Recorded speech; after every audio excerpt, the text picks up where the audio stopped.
আসসালামু আলাইকুম গাইস। বাংলায় একটি কথা আছে, বাসনে ভাত না থাকলে ভাষণে পেট ভরে না। আপনি যাদেরকে দিয়ে পরিশ্রম করে যাচ্ছেন, আসলে তাদেরকে ন্যায্য পারিশ্রমিক দেওয়া হচ্ছে কিনা আপনি একটু খেয়াল করুন। তাদেরকে ন্যায্য পারিশ্রমিক দেওয়ার চেষ্টা করুন, তাহলেই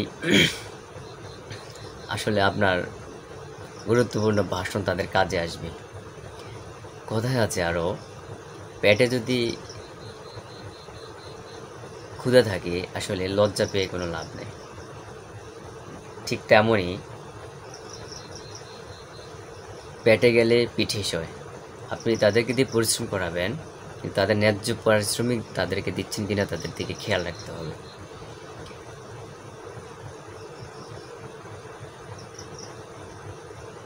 তাহলে